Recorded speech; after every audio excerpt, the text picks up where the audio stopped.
Once again, a time for another episode of the Bible and an atheist point of view. I am your host, Shiwa, and what I am doing is reading from the Bible, from this cover to this cover, this way. One chapter at a time, one chapter per video, because I find the fucking thing absolutely hysterical. I mean, when I read it, it makes me laugh my ass off every time I do. I don't know why, but I think it's funny. Maybe it's just because of the way the words and shit they describe. I mean, I pull jokes out of it, of course, too, but, I mean, plus, you know, it's not a bad idea to go ahead and read it just to know what's in it for yourself. Anyways, before I go on, let's go ahead and start that bumping music up, shall we? Okay. Excellent selection, yes, I know. Where I left off is duty trophy. What's a duty trophy? It's what you get for taking the world's biggest crap. You get a duty trophy. Duty trophy, Deuteronomy, whatever. Chapter 14 is where we left off. Verse 1. You are the sons of the Lord your God. You shall not cut yourselves or make any baldness on your foreheads for the dead. Like the dead would fucking care. They're fucking dead. I think people make cuts and get tattoos and shit for the living. They'd be more impressed. Verse 2. You are a people holy to the Lord your God. The Lord has chosen you to be a people for his treasured possession out of all the people who are on the face of the earth. Verse 3. You should not eat any abomination. You should never eat at Wendy's. Verse 4. These are the animals you may eat. The ox, the sheep, the goat. Ox. What do you suppose an ox burger tastes like, huh? I'd like to get the full McOx, double McOx with cheese. All the lettuce. Ox burger, yeah. The deer, the gazelle, the roebuck. You are allowed to eat the Sears and Roebuck. The wild goat, as opposed to not wild goat.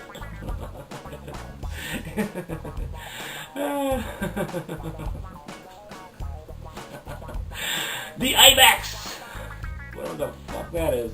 The antelope and the mountain sheep. If you can climb that high to catch the motherfucker. Verse 6, every animal that parts the hoof and has the hoof cloven in two and chews the cud. Ew. Among the animals you may eat if you want. That was kind of gross to me. Verse 7, yet of those that chew the cud or have the hoof cloven you may not eat these. The camel, you may not eat your camel, but you may smoke your camel. The hare, no rabbits. And the rock badger. You won't eat no stinking rock badgers. We don't need no stinking rock badgers. Because they chew the cud, but do not part the hoof, and unclean for you. Rock badger. I told you that shit was funny. Verse 8, and the pig, because it parts the hoof, but does not chew the cud, is unclean for you. Their flesh you shall not eat, and their carcasses you shall not touch.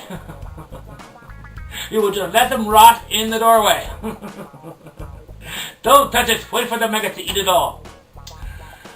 Verse 9, and of all that are in the waters you may eat these. Whatever has fins and scales you may eat. And whatever does not have fins and scales you shall not eat. That means you may not have anything like a lobster or a crab or a jellyfish. So much for making a jellyfish sandwich.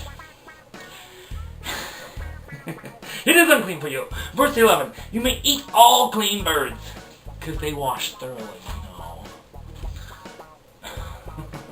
All clean ones, not the dirty birdies.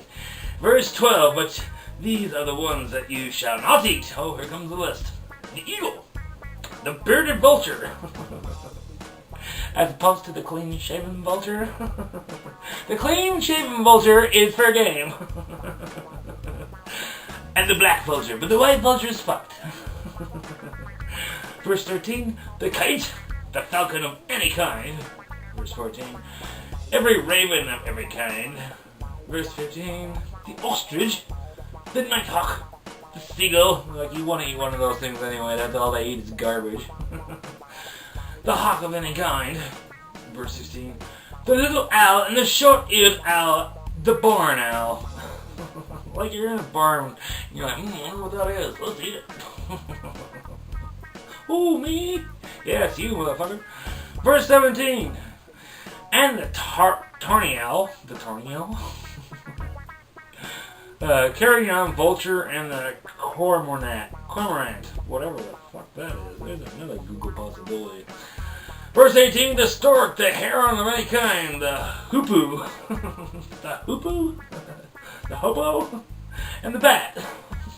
Hopo. I won't eat it because I don't know what the fuck it is. Verse 19, and all winged insects are unclean for you. They shall not be eaten. Fair enough.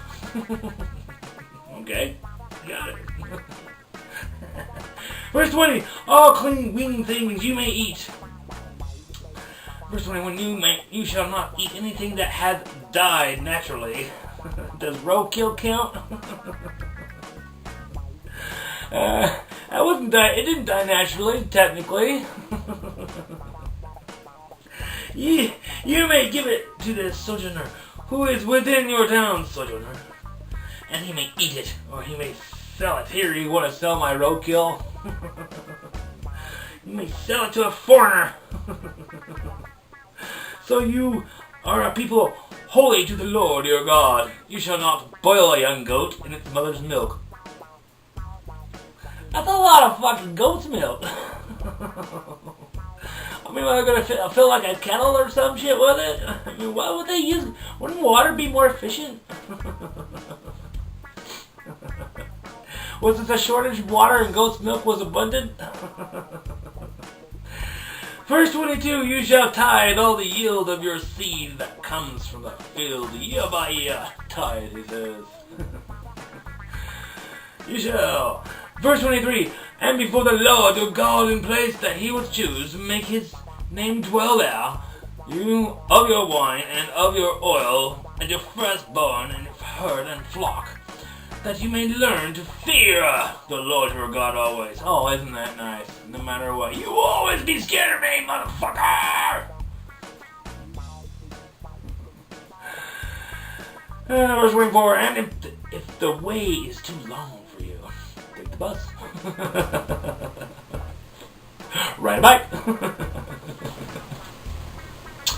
So that you are not able to carry the tithe when the Lord your God blesses you, because the place is too far from you, which the Lord your God chooses to set his name there.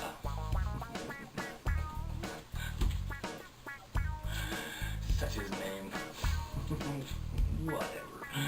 Verse 25, then you shall turn it into money, and bind up the money in your hand, and go to the place that the Lord your God chooses.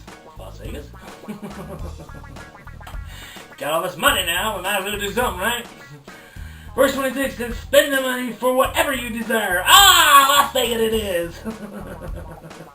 Oxen and sheep, or wine and strong drink, and Las Vegas. Whatever your appetite craves. And you shall eat. Therefore, behold, before the Lord your God, and rejoice, you and your household, and a whole lot of hookers. Verse 27, and you shall not neglect the Levite who is within your towns, for he has no portion or inheritance with you. No, let's not neglect him. Give him a bowl of kibble. Verse 28, and at the end of every 3 years you shall bring out the tithe of your produce in the same year that lay it up within your towns. Verse 29, what? Verse 29, and a Levite, because he has no portion or inheritance with you, and the sojourner, the fatherless, the widow, who are within your towns, shall come and eat and be filled. But the Lord your God has blessed you in all the ways of your work and hand all the work of your hands that you do.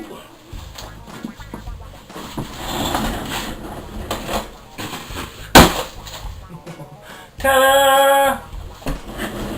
Well, kids, once again, this is Shua, and it's been a Bible and an atheist point of view.